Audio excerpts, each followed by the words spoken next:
Far out in the uncharted backwaters of the unfashionable end of the western spiral arm of the galaxy lies a small, unregarded yellow sun. Orbiting this at a distance of roughly 92 million miles is an utterly insignificant little blue-green planet whose ape-descended life forms are so amazingly primitive that two of them think doing a podcast called Digital Watches Are a Pretty Neat Idea is a pretty neat idea. They are Jeff and Brian. Hi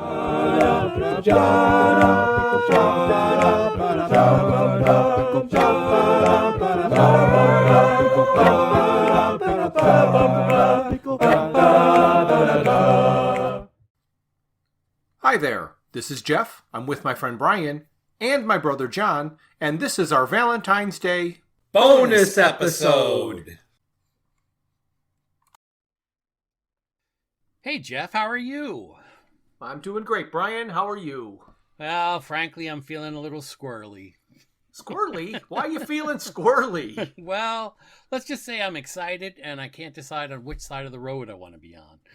Well, you better make a decision or it will end badly. Oh, there you go.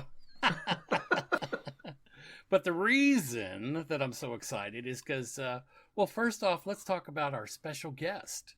This is our first live guest with us today, and maybe you can do me the honor and introduce him, Jeff. Brian, this is my brother John. Hi, Brian. What about all the other folks out there? Don't you think they'd like to meet him? No, I don't want to introduce him to them. He doesn't like me that much. No. The reason I don't want to introduce him to all the fine people out there is that I don't believe he has ever read a single Hitchhiker's Guide to the Galaxy book.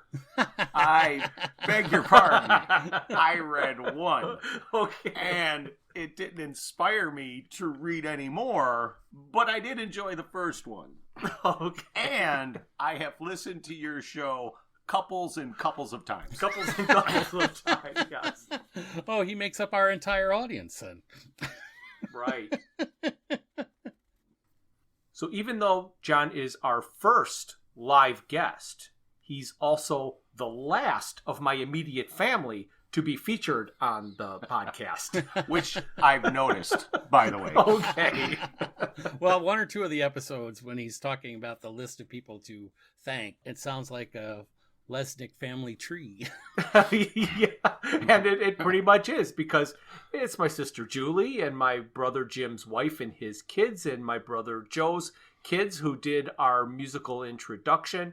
And then I've got niece on Denise's side, and I've got a niece and her husband on Denise's side who has done stuff for us. My Uncle Jim, my Aunt Jean, a friend. And then what's the list of the people that you've brought over? Well, it includes and is bracketed by one individual. My wife. And she's done a couple of things. Denise has been on. She does the little closing like Lorraine does, but Lorraine has actually done some other poetry she did the poem, and yes. She also did the Sheila's Ear? Yes. Is that what it was? Sheila's Ear? Yes, Right. she played Sheila's Right. Ear. So I was trying to do an end around of you to try and get one of your family members to secretly record something. Is that right? Yep. You had mentioned that your niece Kyla would be one who would most likely say yes. So I tried to contact her by sending a friend request over Facebook, of which has been ignored for a long time. Oh, no. Jeff, you never give off any creepy old man vibes. Oh, no. Well, then I'm doing it wrong. Oh, my gosh. So, before we get started with this episode, I want to talk about me editing the second half of the Mostly Harmless episode when I came across a passage that really sounded funny to me, and I think you'll get a kick out of it because it's kind of historical and hysterical at the same time. I was telling the story about when you were in town with your father's business to do the convention. Right. Mm-hmm. And I met you up there and I told this whole story. Mm-hmm. when I'm listening to it, it made it sound like you and I went out on a romantic dinner to a French restaurant. When really your dad was there and his business partner was there, and there might even been somebody else there. I don't remember. But you'll learn that when you get to the end of the story, and I talk about your dad making us all drink the Armagnac. But it was just weird when I'm listening to it going, oh, this is sending off the wrong signals. Well, maybe that's why you were having trouble with Kyla, because I've told you the story before, but one time my mom was talking with one of her friends, I guess, and was describing that you were a friend of mine, and she said, oh, that's his special friend, Jeff. I think it was right around the time I got married to Lorraine, I think. Right. It was around there, and... Yeah, Brian and his special friend Jeff. But I always thought that was pretty funny. Mom was just sharing your closeness. Yeah, that's all. Yes. That's all.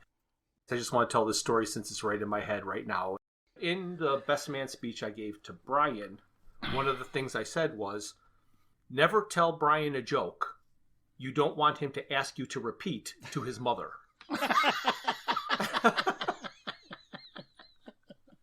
Well, yeah, that's good advice. That's good advice. So we're going to go out. They're going to take us out to dinner, and they've got some favorite Chinese restaurant that they were going to take me to. And I told Brian, I'm like, oh, I'm allergic to Chinese food. So, yeah? I said, the waitress just has to walk over to the table and I get a swelling. Nice. Oh, yeah. And so on the way to the restaurant, he goes, nice. Jeff, I heard you were allergic to Chinese food. Oh, yeah. Oh, come on now. You know my dad. He was always into that stuff. And when I don't know how old I was, maybe 12 or 13 years old, he took me to go see Richard Pryor out. Oh, live? Yeah, live. Oh, wow. I mean, and Richard Pryor back then, oh, God, he was hysterically funny and very, very dirty. But we were sitting at the restaurant. We went to the Racetrack Inn or something like that it was called. And it was one of these places where you get dinner and drinks and then watch a show. And right as we sat down, he said something to the effect of, oh, you guys all know the parsley joke. And we're like, what? Parsley joke? The parsley joke. And we were sitting there all night, and Mom keeps going, Dad, Marshall, you just stop that. Just stop talking about the parsley joke. And we're like, what the heck's going on here? And finally, at the end of the dinner, after we'd been listening to Richard Pryor all night, he says, well, guys, I got to tell you the parsley joke. And it goes like this. What's the difference between parsley and pussy? Okay, what's the difference between parsley and pussy? I don't know. Nobody eats parsley.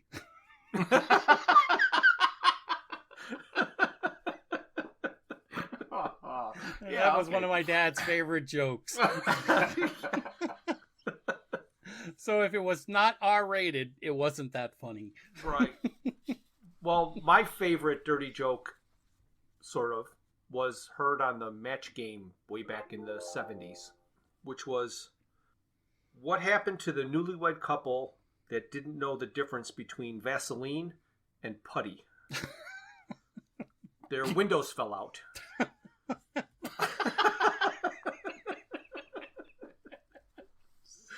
Right. That was Charles Nelson Riley, and I was bracing myself for this punchline. What the hell is he going to say on TV? Oh, man. Kind of the whole crowd felt the same way. Okay, I'm going to tell my favorite romantic joke. The hardest, and this is not a funny joke. It was I was in basic training, which is basically training. No, it was it's isolation. Like, what do they call when they put you in prison? When they fucking put you in solitary confinement. Yep. It's kind of like solitary confinement, but you're with a bunch of other dudes. Mm-hmm. And the joke started, and it's just one dirty joke after another, and it's dozens and dozens because there's got to be 20 people telling these different jokes. So every time somebody says something like, what's the difference between parsley and pussy? Like, you're trying to figure it out, right? So you're sitting there and you're thinking, you're trying to figure out their joke before they tell it. So it's getting old. Like, I am done with these jokes. I just want to go. I want this conversation to end. And somebody goes, how do you get a nun pregnant? And I'm just sitting there thinking, goes, you fuck her. I just died laughing. It was the funniest fucking thing I'd ever heard in my life. I could not stop laughing. And I will never forget, because it was the last guy you would expect that joke to come from. Oh, there you go. Right. Oh. So, see, that was the last episode we did, right? The last book where they brought up whether or not Arthur, in fact, enjoys carnal knowledge. Yes. Felt the need to copulate. Oh, gosh. Well, as much fun as that was, the reason we're here is because John likes telling squirrel stories as much as I like telling squirrel stories, and we're here to tell squirrel stories. That's right. Just to give you guys a little bit of an idea of what's going on at this particular moment, we're talking about Mostly Harmless. Yep. And in the episode, we've divided it up into 2 separate sections because our conversation got a little long. Yep. And the part of the story we're actually talking about now is going to appear in our second session of the Mostly Harmless story. Yes, it will. And that revolves around Random and her trip into the woods. Correct. As she's trying to get away from the village, she decides to head out into the woods, and she knows the one place that Arthur won't follow her is back to the crash site. Right. So she works her way back to the crash site, and on her way there, she is accosted by squirrels. Yes, she is. Some of them are handing her little acorn cups full of water. Some are trying to hand her little damp towels. And she's getting very confused as to why this might happen. Later in the story, Ford explains to us that when the ship crashes, the cabin robots, get destroyed. And the cyber minds that control them survive and start infecting the local wildlife. Yes. They can turn a whole ecosystem into some kind of helpless, thrashing service industry, handing out hot towels and drinks to passers-by. Right. And there should be a law against it. There probably is. Yes. And there's probably a law against there being a law against it. That's exactly right. So when we were talking about this during the episode, you brought up the fact that you had a squirrel story. I did. And we thought, what a great idea for a bonus episode. Yes. We're going to talk about squirrels. Right. Okay, Jeff, now it's time to talk about squirrels. So I understand that your first squirrel story happened when you were a young man. So we're going to call this Young Jeff Plays It Safe. Okay. So yes, this story goes way back, probably 50 years. This would be my first squirrel story. Probably be about 8 years old. It was back in the day when neighbors didn't have privacy fences around every single yard. And you could run through an entire neighborhood to your friend's house, just cutting through yards with no attack dogs or anything. So as I would be running to the neighbor 4 houses down, I would go through our neighbor's backyard, which was overgrown like a forest. The trees were so thick and dense, there was no grass. It was just leaves, sticks, rocks, weeds, forest floor. And he had an old dead oak tree with no branches, just a stump that was hollowed out that had a family of flying squirrels. Now that tree was about 15 to 20 feet tall. So it's when you say stump, it's not stump close to the ground. No, it's a 20-foot tree that's cut off at like I said at that level. Yeah, that was yes. They call that a stag in the forest, actually. Oh, okay. Very but nice. This is a 20-foot tree that an 8-year-old would go, that's got to be a 20-foot tree. And if we were to walk by it now, it'd probably be 10 foot. Oh, no doubt. No doubt. Yeah, So, no doubt. But as a kid, that was a 20-foot branchless trunk with a hole near the top of it. So this family of squirrels used to absolutely fascinate us, and we would want to show friends, and we would bring them over, and then, like, you know, idiot kids, we'd grab a stick and just hammer on the trunk until they come flying out. But that's not the story. The story is I wanted to get one of these squirrels to wave at me because there was one that always sat on the very top and watched me run from my house to the neighbors and back. And every time I went by, I'd stop, I'd stand, I'd wave, and then I'd go on my way. And then if he was there, I'd stop and I'd wave, and stop and I'd wave. And then one time on my way home, he was up there. And I'm not going to play. I'm just on my way home. So I'm thinking, I've got time. I am going to stand here and wave until this squirrel waves back. So I just stood there waving and waving and waving and waving. And I have no idea if anybody saw me, but I must have just looked like an idiot. But to me, in my 8-year-old mind, that squirrel waved. He may have just scratched his head. He may have just twitched a little bit. I don't know. Got an ear scratch. Ear scratch. But he waved, and it made my year. And I just ran home. House, mom, the squirrel waved at me. The squirrel waved at me. So that was my delightful childhood squirrel waving at me story. So I have a story from that same flying squirrel in the same tree. All right. And it was a neighbor that came over. He was on the other side of the neighborhood. Yes, he was on the east side. There was, So there was the good side of the neighborhood, and there was the other side of the tracks side of the neighborhood. And he came from there, and he was a good kid, but I can't say that he was the best influence in the world. No, so, not in any way, shape, or form. So at some point, he came up, and you were telling him about the squirrel. Yep. And he went up, and at this point, the tree was not stable. So you could go up and physically shake the tree. Yeah, this is many years later. Yes. Shake the tree, and then the squirrel, and there was only one left, and he would jump and fly. And he always flew in the same direction. So we had done this a couple of times. So he would go up, shake the tree, and the squirrel would just jump up and then glide like a glider down to the ground, but it was always in a southerly direction. Right. So he came up with the idea. He's like, we should try to catch it. So the next thing I know, he's shaking the tree.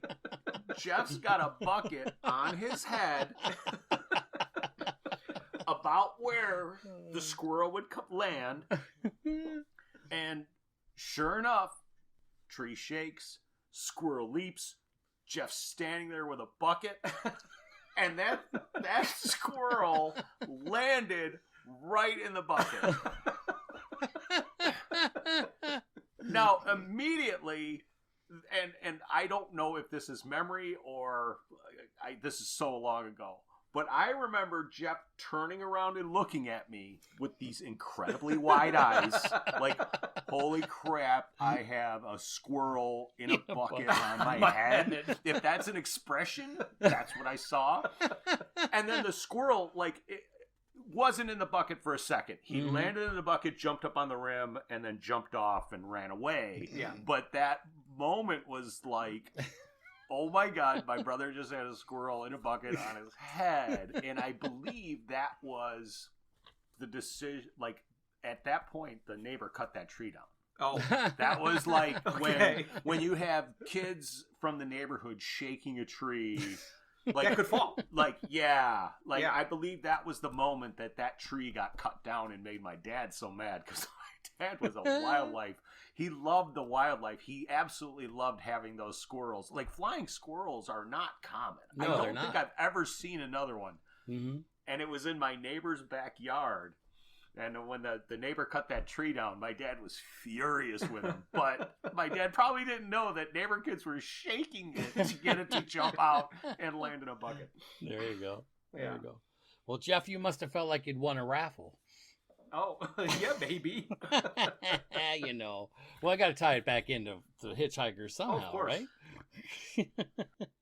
Just like Fenchurch and Arthur did when they won their raffle in the pub, remember? Yes. They had been on the point of leaving when they were distracted by an awful outbreak of yoo-hooing.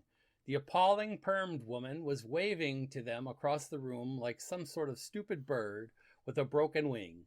Everyone in the pub turned to them and seemed to be expecting some sort of response. So you're saying that I was waving and yoo-hooing like a bird with a broken wing, are you?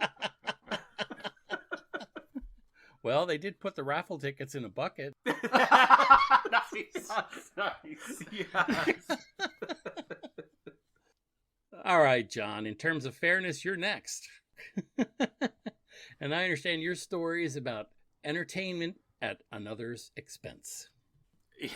Yeah, I guess it is. So this goes back. So if you were 8, this is probably 8 years after that. I'm guessing I was probably 18 or 19 years old at this time. Our youngest brother, Jim, was probably around 12. And then my sister, Julie, Dr. Julie Lesnick, was probably in that 4 or 5 range. Mm-hmm. So to set this up, my parents were avid bird watchers. Right. So they always maintained bird feeders outside the kitchen window and the dining room window. There was standard bird feeder. Mm-hmm. There was a finch feeder. They had hummingbird feeder. My dad used to feed the orioles. He used to put oranges out in the spring to see if he could attract an oriole. Oh, yeah. So it was always a big deal. And the bird bath. And the bird bath. So it was always a big deal when pretty birds came along. They weren't fans of ugly little brown birds, but if the cardinals or the blue jays or the finches came around, they were excited. Mm-hmm. So with the standard feeder, it was always a challenge to keep the squirrels out of it. And my dad used to get so frustrated at the squirrels that would always steal the seed from the birds. Right. So he used to buy every contraption known to man to stop or prevent the squirrels from getting to the feeder. Right. And it never worked because it's hanging from a tree and eventually a squirrel's going to figure it out. Mm-hmm. So I want to preface this by saying I have no specific memory of my father screaming at a squirrel on a feeder to shoo him away. But it falls right in line with his personality. And I'm sure at some point we saw him open up the back door, which opens out to the feeder itself. Right. Right. Mm-hmm. Screaming at the squirrel because that bird seed it's not squirrel feed, it's bird seed. Yes. Right. So I come by my dislike of squirrels at this age, honestly. Right. We learned it. So my brother and I, Jimmy, at some point decided that what would be fun would be, you know what we should do? We should grab some ice cubes. And then when we see a squirrel on the feeder, we're going to jump out the back door and throw ice cubes at the squirrel. Okay. Now, when I look back on it now, this was not a angry or mean thing to do. Mm-mm. It was an impossible challenge. Right. You can't hit a squirrel with an ice cube from 15 feet. Like that's not something you expect to do. That's right. But it was fun and it would scare the squirrel away. Mm-hmm. Right. So the whizzing of the ice cube through the branches and the leaves next to the tree that the squirrel was on would chase him away. Mm-hmm. So we had some disadvantages and then we had some advantages. The disadvantage was the squirrels quickly learned that the back door opening meant frozen artillery fire. Right. So they would quickly, when the back door opened, they would scramble. Right. Now what we had going for us, our advantage is that the feeder was dangling from a chain. Mm-hmm. So when they tried to jump off of the feeder moved and they dropped straight to the ground. Right. And then they would have to scramble along the ground to get away. Right. So there was that moment of delay before they could get out of the way. Newton's law of motion. Right. So we got our ice cubes, and it also added to the challenge, like, okay, I'm going to open up the back door. You go to the inside. I'm going to go to the outside. And if he goes left, if he goes right, we're going to take a shot at him. Mm-hmm. So squirrel in the feeder, open up the back door, Squirrels drops to the ground, and Jimmy nails this squirrel right in the side. And and he had to lead him like a quarterback. You have a receiver running a weird route. Right. An unpredictable route. And Jimmy chucks this ice cube and drills this squirrel right in its side.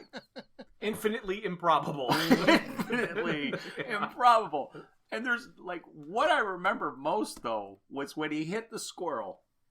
The sound of it hitting a squirrel was such a deep bass thud. Like, if I threw an ice cube at my 70-pound dog, it would make the same sound. It was this incredible deep thud. And the squirrel never broke stride. So the squirrel didn't go like, oh, you got me, I'm dying. Like, the squirrel just kept running. But that thud was incredible. Squirrel was obviously full of bird singers. It's crazy. Throwing ice at squirrels didn't last long because when you hit a squirrel, you can't not tell that story to everybody you know. And it got back to my mom. Oh, yeah. And, and that just, like, at that point, that was like you do not throw ice at squirrels. Which seems weird because it goes back to the improbability of actually hitting a squirrel. That's right. So they used to jump out the door and yell, "Post Raisin Bran!" Post Raisin Bran! If I hear boo one more time. So that's in reference to my mom also putting the kibosh on scaring each other by yelling boo. Oh, but is that all right? she said was you can't yell boo. If I hear boo one more time, you are going to be sorry. Oh, there you go. Yell Post Raisin Bran. So we would hide around the corner and Jeff would walk in and I'd go, Post Raisin Bran. I didn't say boo. Right. That's right. Still got in trouble. That's right. Anyway, so once this ice throwing ended, my sister, Dr. Julie Lesnick, was incredibly entertained by whatever Jimmy and I did. Like, she was like our biggest fan. Like, she was always there. She always was excited. And we couldn't throw ice anymore, so we had to come up with something else. So what I came up with was I could attach a string to the side of the bird feeder, and I would run the string down on the ground and then through my dining room window, and then it would just lay there. And then when a squirrel, because a squirrel, to get to the feeder, because my dad had all of these elaborate contraptions to prevent squirrel access, right? What the squirrel would do is he would stand on a branch about 5 feet away from the feeder itself and launch himself and catch and land on the feeder, and then he would eat. So what I did was, by running the string, I would tell, like, Julie, the squirrel's here, and then she would come to the window, and I would sit there with the string, and I would take up the slack, and when the squirrel made his leap, I would pull the feeder out of his launch trajectory. Airball. So he couldn't, he wasn't a flying squirrel, so he couldn't, like, glide in a direction or change directions. Right. So he would land on the ground, and he would go right back up in the tree, and I would sit there with the thing, and when he jumped again, I would pull the feeder out of his trajectory, and he would land on the ground, and Julie would just laugh and laugh. The squirrel never gave up. No. I always gave up. Like, the squirrel ran back. He would run up in that tree for eternity. Right. Like, we would both starve to death before he stopped jumping at that feeder. So then I would just, okay, we're done. I would throw the string out the window and close it, and then just the squirrel would have his feeder. But that was my way of entertaining my sister, Dr. Julie Lesnick. Oh, I love that. It reminds me of a family situation we had at our house where we'd be sitting down to dinner, and then all of us in the family really enjoyed music. So someone would eventually pick up some kind of a song lyric, and then all of us would start singing. And it would drive my mother crazy. And so she That would never happen in my family. Not in a million years. Oh, it happened all the time at home. And so what we ended up, and she'd say, no singing at the dinner table. And so whenever it happened from then on, we'd all get up and stand in the edge of the room and sing towards the dinner table. So we weren't officially at the dinner table. See? Technicalities. Technicalities. Oh, yeah. The story sort of reminds me of Ford and the Golga Frinchums. Don't you think, Jeff? Yeah. I mean, if you remember when he was picking on them, right, about how stupid they were, they were all sitting there. And at first, they thought it was a lot of fun. But eventually, the tide of opinion started to turn against him. And what started out as an excellent entertainment had now, in the crowd's view, deteriorated into mere abuse. And since the abuse was in the main direction at them, they wearied of it. Yes. Okay, Jeff, now it's your turn. Okay. And I understand that your next squirrel story is about mind control. Mind control. Or animal communication, I guess you could say, as well. Okay, animal communication. Yeah, so I've mentioned that I live on a horse farm, and my wife, Denise, is a horse trainer. And she's usually dealing with horses that need special help or care or have problems or issues with trust and behavior. And she tries to approach her training from a level of understanding rather than forcing the horse to do a particular thing. So in this avenue of training, there's no stone that will be unturned. If there's something that might help, she's going to give it a try. So there was a horse, Mac, that was an angry horse. And he'd tried to bite you, and they called it the Mac attack, and they could never figure out what his deal was. So they contacted an animal communicator out of California, and she did a reading, and she did a whole lot of just the standard, regular, could apply to anything type of reading. Mm-hmm. But there were a couple of things that were interesting. Okay. One was Mac felt that he was the farm's ambassador and the liaison between horses and humans. And everything wasn't going how he wanted it to, and that's why he was so angry. Okay. And the other thing was that he really liked dandelions. In this whole process of animal communication, the woman had told us, or told Denise and her assistant Sophia, that animals think in pictures. You can use words because that helps you formulate the picture in your mind, but if they're going to pick up any communication from you, it's going to be a visual picture more than the words you say. Okay. And Sophia was going out to catch Mac, and he was all the way on the other end of the field. And it was a hot summer day, and the last thing she wants to do is trudge all the way to the end of a 20-acre field. Mm-hmm. So she's just plodding out there. On her way, she came across this lone patch of dandelions. And she's like, I'm going to give this a try. So she just looked at the dandelions. She got a good picture of the dandelions in her head. And she looked up over across the field where Mac was and yelled real loud, "Hey, Mac! Dandelions!" And Mac picked up his head, looked over to her, and then trotted across the field and came and ate the dandelions at her feet. So from that point on, I'm like, there might be something to this. So now we're going to fast forward to the squirrel. Okay. Lived in a 1930s bungalow with a back door that if you go in the house, goes straight downstairs. Or if you made a right-hand turn going in, you'd go up 4 stairs into the kitchen. Mm-hmm. I was in the kitchen. I went down the stairs, and I opened the doors to throw some recycling in our containers, which were just outside the door. The recycling containers were underneath the bedroom window, so there was a cement ledge above the trash cans. When I opened the door, there was a squirrel on the ledge, and I startled him, and he jumped up, and then he clung to the brick wall sideways.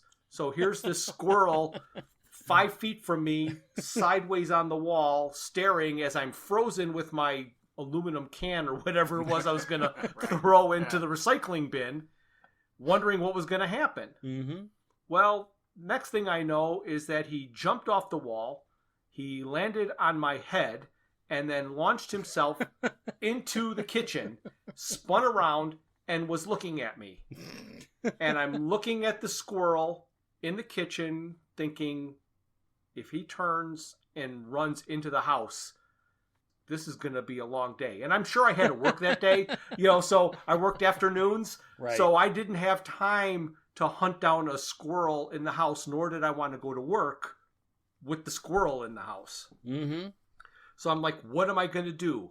Oh, I'm going to use this newly found animal communication that I've just heard about. I hope he likes dandelions. I hope he likes dandelions. No, I hope he wants out of the house as badly as I want him out of the house. Mm-hmm. So I'm still holding the door open, and I'm looking at the squirrel, and then I just try and calm my whole body. All I am doing is I am picturing the squirrel running out down the stairs under my arm and out the door. That's all I'm picturing over and over. Run. And I'm also projecting, you are safe. This way is freedom. You are safe. This way is freedom. Run to the light. Run to the light. Run to the light. So after what seemed like an eternity, who's maybe a minute, all of a sudden the squirrel ran down the stairs toward me, under my arm, out the door, and back into the yard. And I couldn't have been more happy. And if you think that animal communication is a bunch of BS, well, you've not had a squirrel on your head. Twice. Yeah, so it sounds to me like you were practicing the ex-Prolite monk routine. Oh, yes. Like Ford did. Remember when Ford learned the techniques from a couple of ex-Prolite monks running a mine surfing resort in the hills of Hunan? Mm-hmm. Ford's technique seemed to consist mainly of standing still for a while and smiling. Right. After a while, an animal, a deer perhaps, would appear from out of the trees and watch him cautiously. Ford would continue to smile at it. His eyes would soften and shine. He would seem to radiate a deep and universal love. That's what I was doing. A love which reached out and embraced all creation. A wonderful quietness would descend on the surrounding countryside, peaceful and serene, emanating from this transfigured man. Slowly, the deer would approach, step by step, until it was almost nuzzling him, whereupon Ford would reach out to it and break its neck. Pheromone control, he would say. You just have to know how to generate the right smell. Right. That's fair. Okay, John, I understand you have a story about how not unpredictable squirrels are.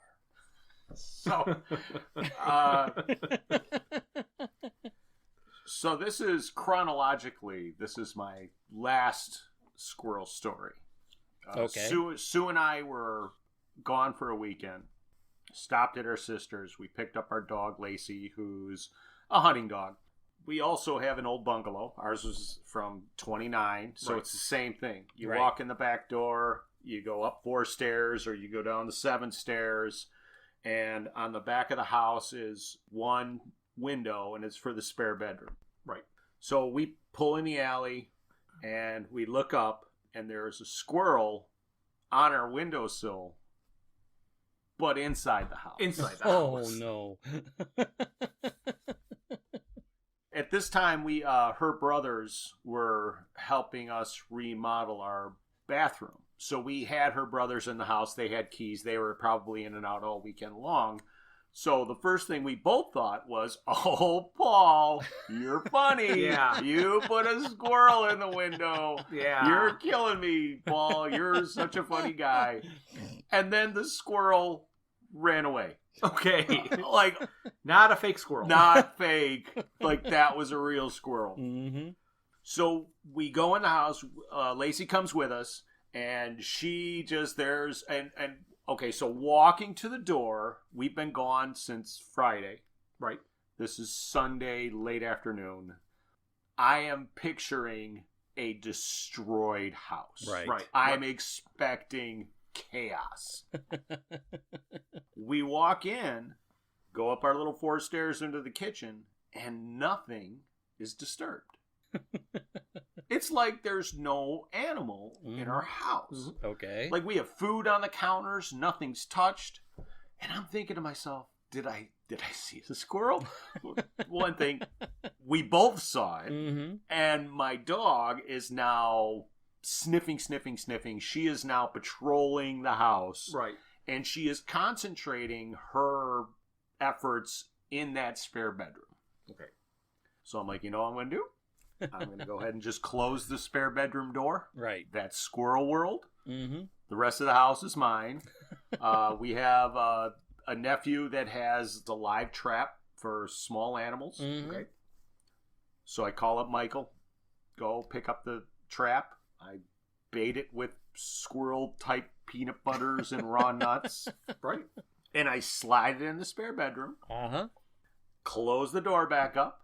And I'm content because I am convinced that the squirrel is in that spare bedroom. He's got a trap with food. This is good.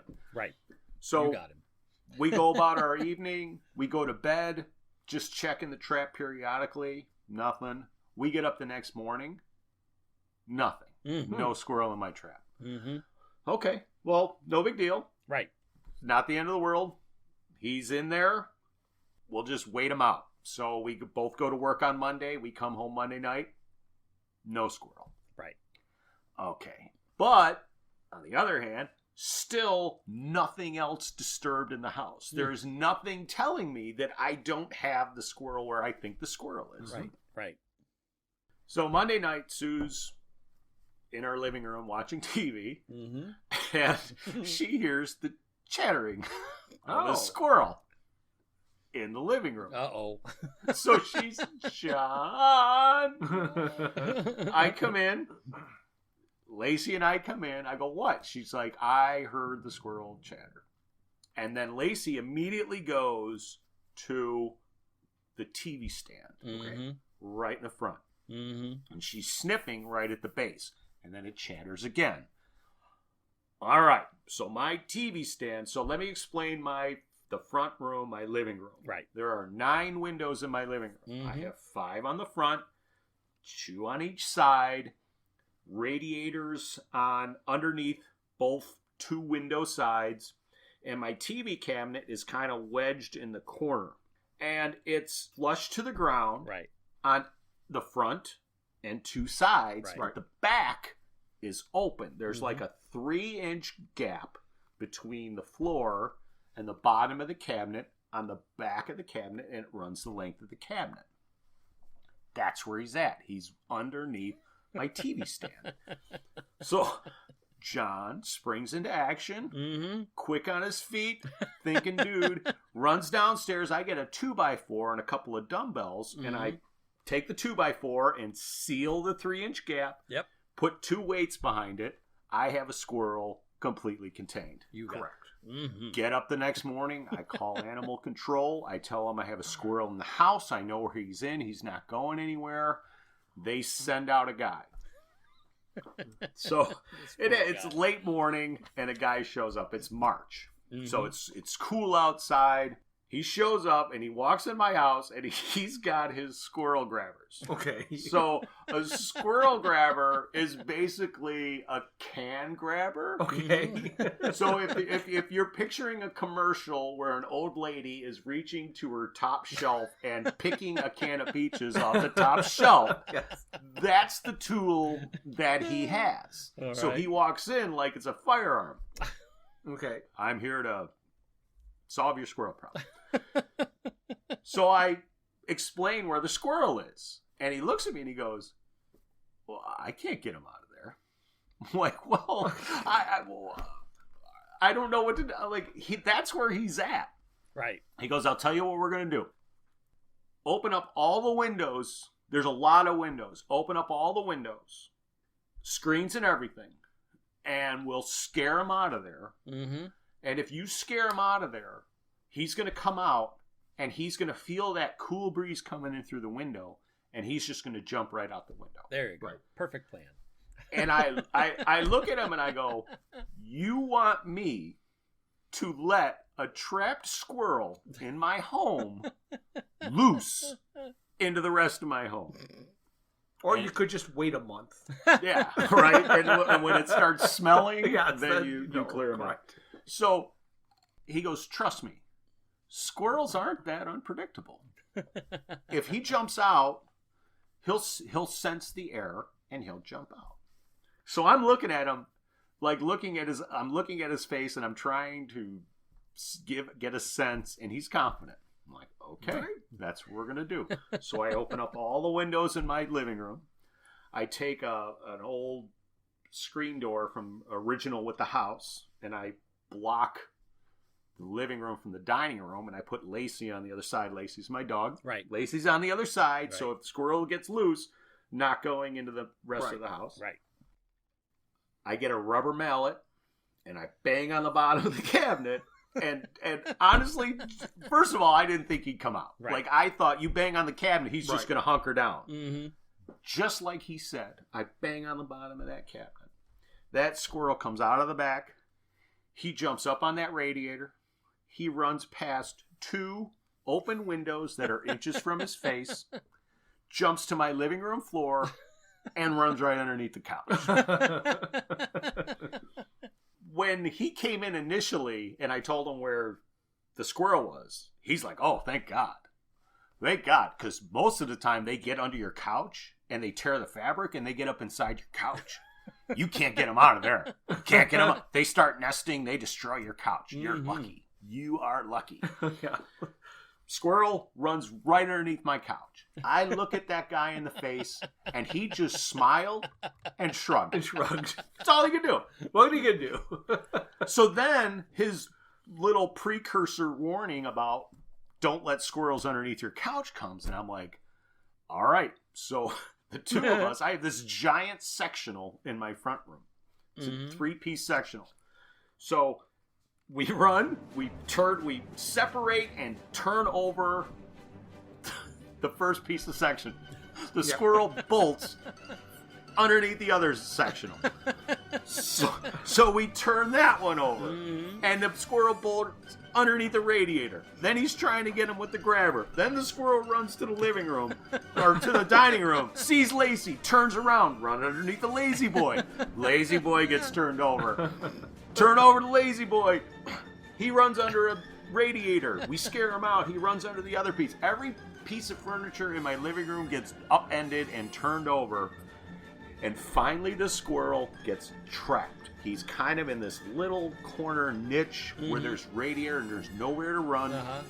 This guy reaches down with his Peaches can grabber, plucks the squirrel up, and tosses him out the window. Okay. Just to let you know, he lives on the 3rd floor. Yeah, right. Yeah. Good thing he was a flying squirrel. Yeah. There you go. So when he chucks that squirrel casually, like he's done this 1,000 times, he just takes this thing and he flicks him out the window. I close all the screens, close all the windows, and there's nothing but relief that washes over you. I am like, thank God that squirrel's gone. Yeah. And I look at the guy, and he is grinning from ear to ear. Like, if you've ever heard that saying, like, everybody's heard that saying. And when you see somebody grinning ear to ear, you know what you're seeing. Yes. And I look at him, and he's grinning, and he goes, never caught one with these before. Like, he's like squeezing them. You know, he's showing me, like, he's squeezing them, and they're pinching together. He was so excited that he got a chance to catch a squirrel. Gosh. And I'm guessing he is probably tool. telling that same story on a podcast. Oh, yeah. Yes. Well, I can add a little bit to that, actually. Not to his story, but just to say, I've had the squirrel in the house. So my fear of the squirrel that I was talking about last story going into the house was a real fear. Right. Because we had one in our basement. And our squirrel, though, only traveled via the pipes for the boiler. So it was never on the floor. Right. When you would go down there, it would run from one end of the room to the other above your head. Right. So we had a live trap, but how do you shove it on boiler pipes? Because you could put it on the floor. He was never down there. Right. Right. So it lasted that way for a couple of days. And I said, Denise, we got to get this squirrel out of here. What we're going to do is we're just going to open up. We're going to close the door to the kitchen so he can't get in the upper level of the house. Mm-hmm. We'll open up the back door, prop open the screen door, and we're just going to scare him and chase him until he runs out on his own. Right. And she's like, okay, but I'm going to scream. I'm like, that's perfectly okay. Except I'll probably scream too. He's on this end of the house and tucked up underneath the foundation and the first floor, there under the joists and the insulation, buried himself in there. Like, I'm going to get a broom and I'm just going to kind of poke in there until he runs across. And then you've got to use this broom to make him jump off the pipes and onto the floor. And then don't let him get past you. Make sure he turns around to go back out the other way. So most of that happened, except she probably screamed and the squirrel got past her. But it was all right because he ran back into what used to be the coal room. Right. So there was a coal chute from the driveway. It was just a 4x8 cement wall room. He went in there. There was nowhere else he could go. We had the live trap. So I followed him into there and closed the door behind us. So now it's me, Denise, in a 4x8 room with a wild squirrel. And I'm looking around and I'm going, where is he? It's a room I used for spray painting, so I had a table in there and some other storage stuff. Couldn't find him. Like, only place he could be is underneath. We had some old storm windows from the house that were leaning up against the corner. Right. So he's got to be back underneath there. So I took the live trap and I put it right at the entrance because the other end was against the wall. So I put the trap there, and like it was a hollow oak tree, I pounded on the storm windows, and nothing happened. Uh-huh. So like, he can't be anywhere else. He can't be anywhere else. So I pound on the storm windows again. Nothing happened. I'm like, I've got to look. I've got to see if he's back there. Right. So I bring my head all the way down to the edge of the storm window because I didn't want to open it a lot. I just wanted to peek in there, and you can't peek from far away because of the angles. So my head's right there, and I peel back the storm windows.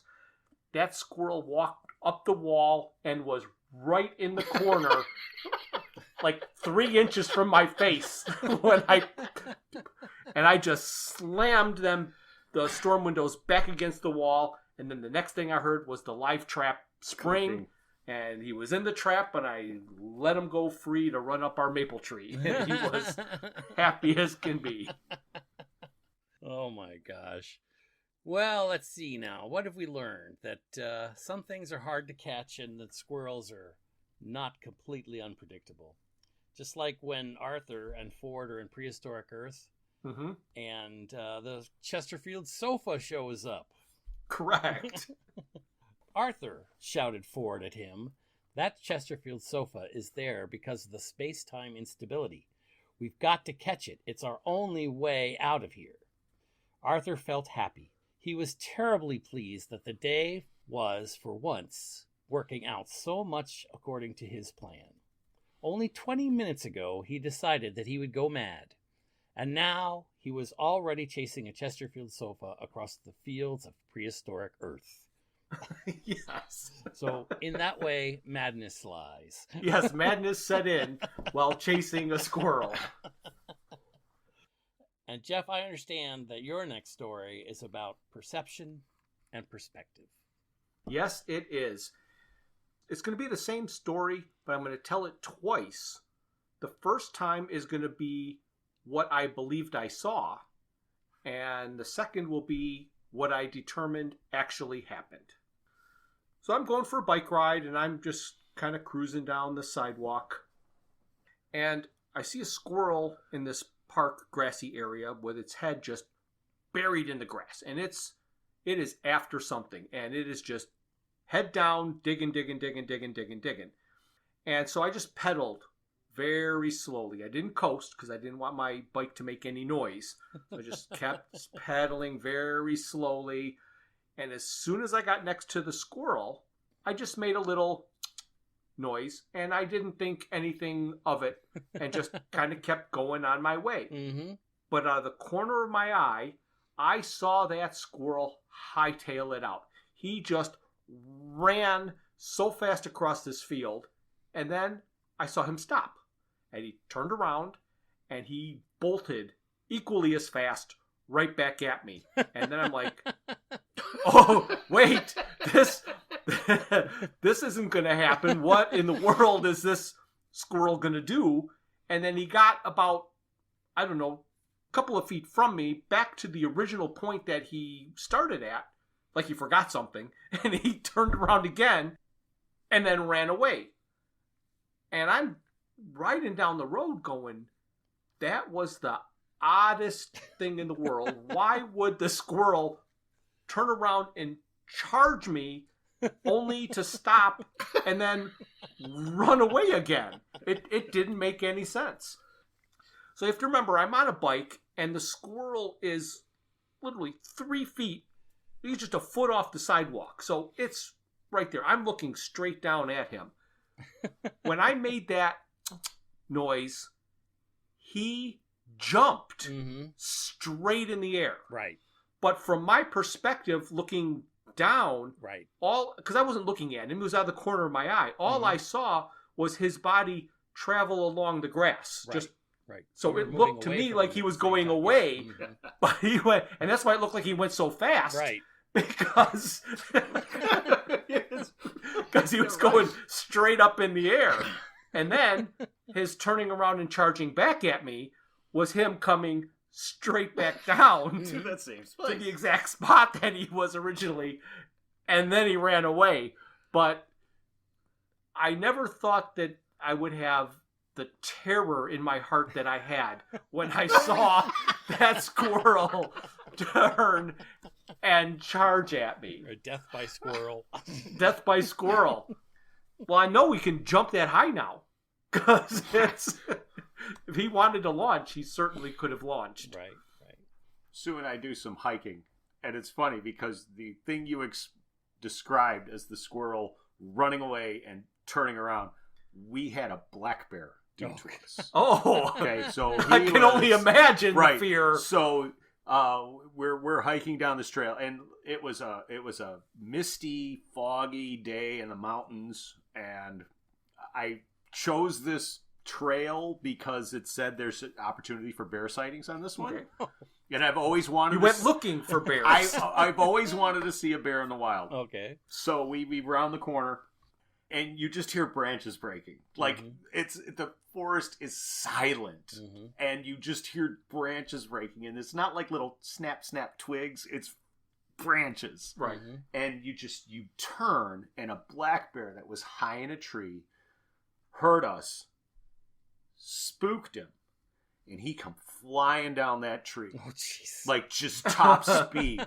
And I'm thinking, we're dead. Yeah. Like we are dead. And he hit the ground and went away. And he ran 30 yards up the hill and turned around and looked at us. And I'm just like that moment where I can't even breathe. I am so scared right now. I can't even breathe. But then I'm going. Life choices, are you? But I'm faster than Sue. Like I'm right. probably going to be able to leave her. So Sue's like, I have to get a picture. She's like, she takes out her camera. And she's shaking so much. Every picture she took of the bear was so blurry. Because, like, that adrenaline rush. Yeah. Right. He's coming down the tree. I'm not thinking I spooked him. I'm thinking he's like, I'm going to kill you. Right. So, yeah, that's... Yeah. The bear's more afraid of you than you are of it. Yeah, you don't have to put that in the episode. Oh, but sure. That's my my bear story. So a listener? Yes. Well, those kind of sudden revelations reminds me of Fenchurch. And in the book, it talks about her reaction when she did have this sudden revelation. Mm-hmm. It was unnoticed worry just dropping away, like taking off heavy weights, like black and white becoming color, like a dry stick suddenly watered. The sudden shift of perspective that says, put away your worries. The world is a good and perfect place. Yes, the world was good and perfect when I realized the squirrel was not Yes. charging to attack me. And the bear wasn't charging. He was going the other direction, Yes. not coming at us. The only thing I can think about the bear is now you've got some proof that a Yeti exists. Is that right? Fuzzy pictures of a bear, you know? He's got fuzzy pictures. Yeah. Oh, yes. Yes. Right. Sasquatch. Bigfoot. Look, here's Yes. Bigfoot. Now, John, are you going to tell us about a haunted house? Yes. So my last story is called A Ghost Named Snyder. So this was my first squirrel encounter in our home. Okay. So when this story happened, I had no expectation that there could be a squirrel in my house. Right. We found out with the second one, the last story, that he came through the fireplace. Right. So once we figured out that he came down the chimney and came through the fireplace, then we solved that problem, and I haven't had a squirrel issue since. Knock on wood. Right. So this one was our first home squirrel encounter. And again, we were gone for a weekend. So this is probably 10, 12 years ago. Right. And ghost shows, the ghost hunting shows, were a big deal. Like every channel seemed to have some group hunting ghosts. Yes. Mm-hmm. And it ended up being something that Sue and I could watch together. Like she has her shows that I hate. I have my shows that she hates. Oh, Ghost hunting shows were something that we could watch together and not look at each The other. Venn diagram of your shows Yes, overlapped. Yes. That Ghost hunting. The very narrow little space. Yes. Uh-huh. Ghost shows was in there. So somewhere along the line, Sue had been talking to somebody who was saying that they went to an actual haunted house that was featured on one of these ghost shows. Okay. Awesome. So Sue's like, we totally have to do this. And I'm like, absolutely. Like, Right. I'm in. This sounds awesome. So we got some family together, some friends, and we drove down. It was hours away from our house, and it was the beginning of a very long weekend. So we went down to this house, and it wasn't a bed and breakfast. You didn't get to stay there. You didn't get to sleep there. They didn't give you breakfast in the morning. What it was is you can rent this giant house for 12 hours, like at 9 at night till 9 in the morning, and do your ghost investigation. So if you see people with recorders and you're going to talk and try to communicate with the ghost or whatever little contraptions you have, you can do. So we went down, we spent a night in the haunted house, and for the most part, nothing happened. Like, I didn't hear voices, no image, like there was no disembodied being walking in front of me.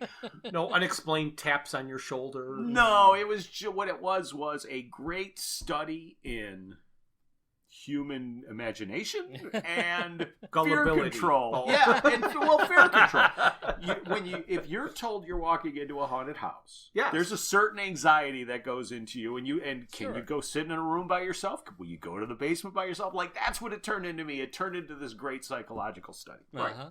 Awesome. So the weekend goes on, it closes, we had a great time, it was fun just to do it, and we get home on Sunday night and work Monday, and Monday night we're at our house, and I start hearing noises in my basement. There's things moving around. So the first time it happens, I didn't really think anything of it, and then the second time it happens, and Sue is kind of hearing the same things.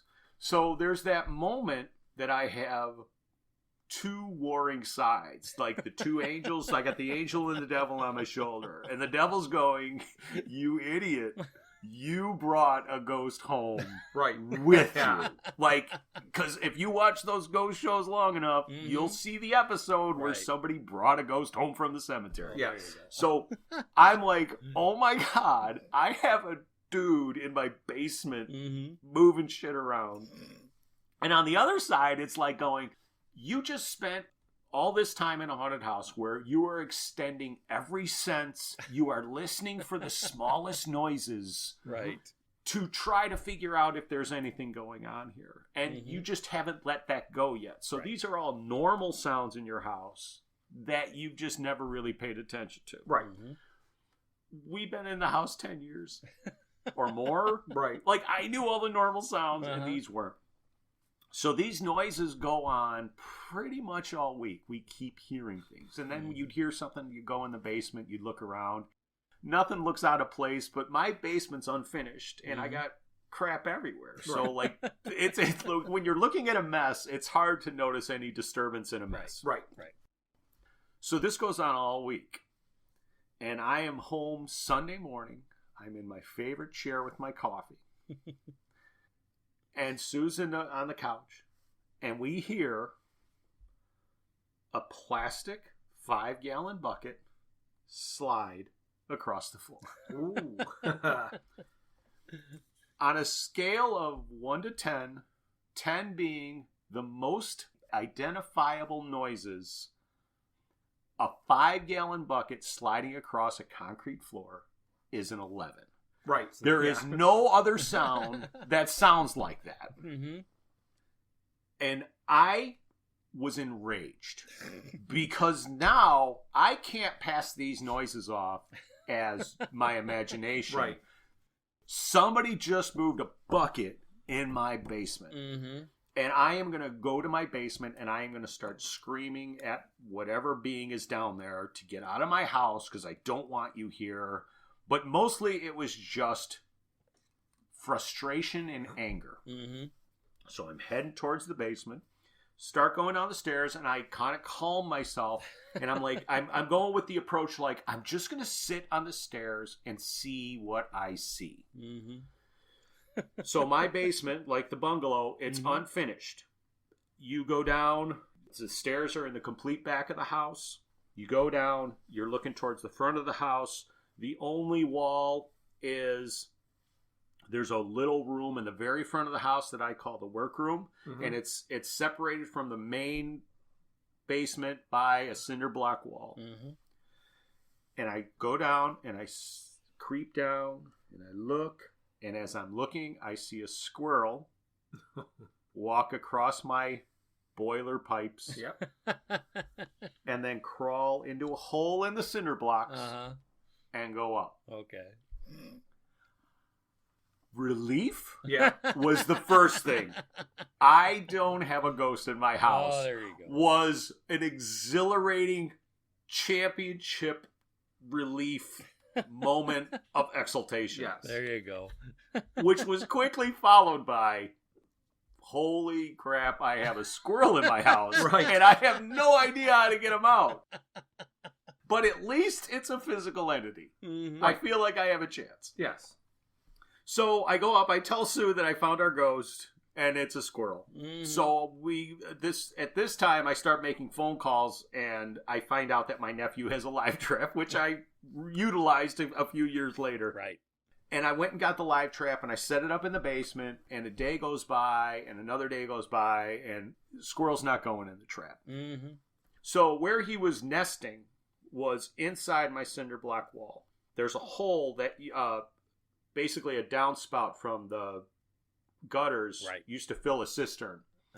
So this is where a downspout went through the wall to the cistern that had been since removed. Right. So he's got basically a 4-inch hole in the wall that's blocked on the other side because on the other side of the wall is a cabinet.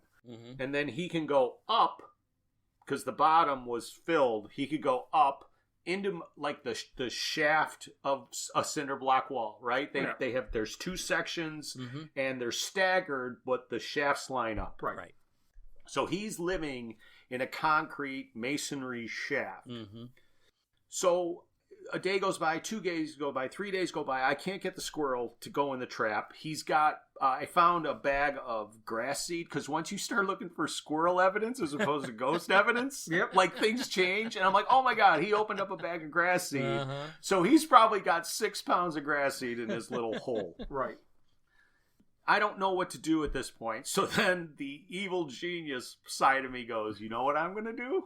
I am going to build something that only allows him either in his little den or in the trap. Right. Now the hole is over my old school concrete wash tub. Right. And it's 5 or 6 feet in the air. So it's not the easiest thing to get to, but when you're a genius, you go to Home Depot, and I bought dryer vent, like hard pipe dryer vent, and a couple of elbows. Okay. And my plan was, I'm going to assemble this thing, and then once I'm sure he's in his little den, I'm going to block the top of the wall so he can't get out, and then I'm going to stick this contraption over the front, and it's basically a aluminum gerbil tube that goes from the hole and then like it comes out and then bends down and then makes a couple other bends and it's going to go into the trap and it's attached to the trap and it's blocked, so it's like you're in your den or you're in the trap. Right. Only way to go. There's nowhere else to go. Right. The old fashioned game of mousetrap comes to mind. Right. Except you don't have to have a guy diving off of a diving board into the pond, right? Right. So I have told this story so many times. There's a couple of opinions that are prominent. Okay. The first one is, are you kidding me? You lived in a house with a squirrel for a week or 10 days. Yes. Like, and I'm like, 100% never even, like, I wasn't worried about the squirrel coming upstairs and like chewing my jugular. Like, I wasn't worried about it. It was just, and at this point, once I start my evil genius plan, I'm excited because I cannot wait to tell the story of catching a squirrel by building an aluminum gerbil tube right to a trap. Right. Rube Goldberg would be proud. Yeah. So one day goes by, Snyder not in the trap. So if you're in my house for a week, you get a name. The squirrel became Snyder. I don't know how he became Snyder, but so Snyder not in the trap. Did he get your pretzels or something? Maybe. I don't think so. Day 2, no squirrel. Day 3, no squirrel. And I'm like, okay, now frustration level's getting up there. He's in my house 10 days. And I'm like, you know what I'm going to do? He doesn't have that much room in there. I'm going to put on my heavy leather jacket. I'm going to put on my heavy leather gloves. I'm going to pull my gerbil tube out of the way. I'm going to reach in that fucking hole. I'm going to grab that little guy. I'm going to stuff him in the trap and take him out. Right. So I'm all geared up and I pull my contraption out of the way and he's not there. Oh. There's no squirrel. So I actually go get like a wire hanger and I disassemble the wire hanger, like undo it, and I'm kind of sticking it up in the hole because he's got about 2 feet. Right. There's no squirrel in there. Right. And I saw him go in there when my plan sprang into action. Right. So maybe he was a ghost. So at this point, I go into what I call my Winnie the Pooh mode, where I'm sitting there on like a little stool going, think. Where did this thing go? And then it dawned on me. He went up one masonry shaft to the top of the wall and down into the other one. Right. And then I put the board on top with a weight. So I've had a squirrel in a pitch black masonry shaft with no way out for 4 days. There you go. Now I'm thinking, how do I get a dead, smelly squirrel out of my wall? Like, that's what I'm thinking. I'm like, oh my God.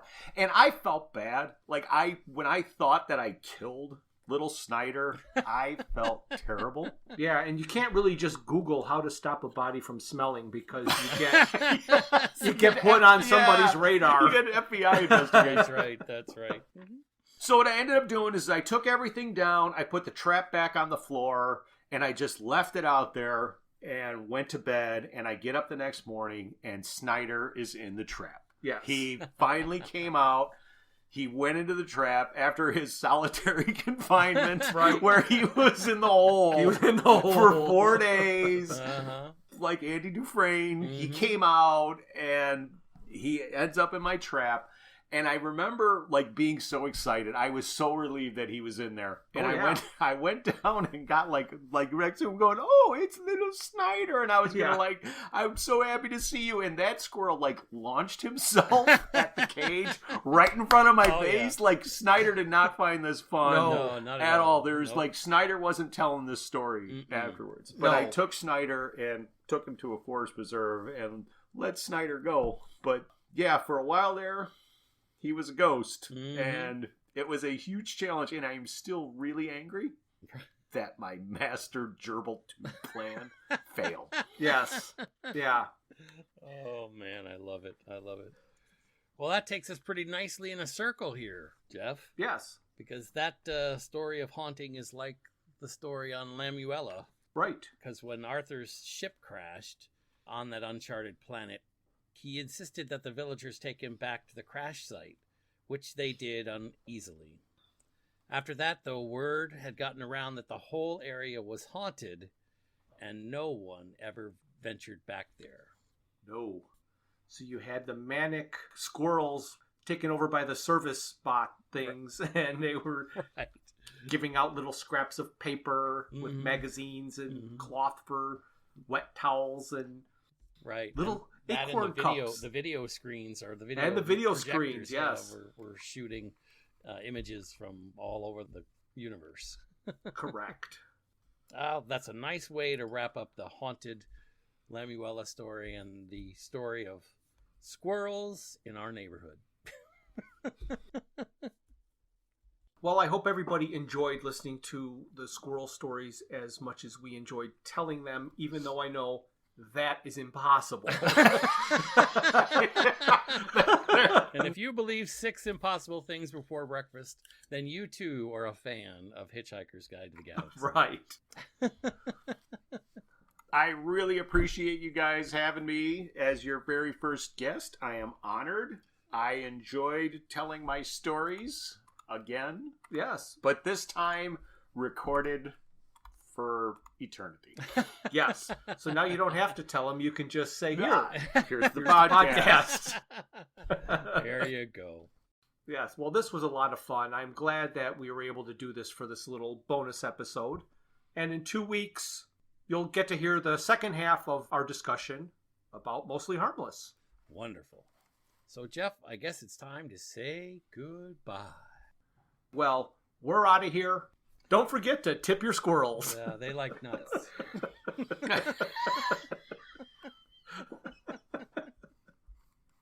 Thank you for listening to Digital Watches Are a Pretty Neat Idea. Look for us the first Thursday of every month for a full episode. We will also release a bonus episode later in the month. A very special thanks goes out to Luke, Max, Greg, and Tim Lesnick for arranging and performing our opening theme. We would also like to thank our talented friends and family for their voice work on our introductions and commercials. And it goes without saying, a special thank you to my brother John Lesnick for coming and sharing some of his squirrel stories. Visit our website at digitalwatchesareaprettyneatidea.buzzsprout.com, where you can find links to all my Hitchhiker's Guide to the Galaxy inspired t-shirt designs. You can find us on Facebook and YouTube as Digital Watches Are a Pretty Neat Idea, on Instagram as Watches Idea Podcast, and on Twitter at Watches Idea. If you'd like to contact us, our email is digitalwatchespodcast@gmail.com.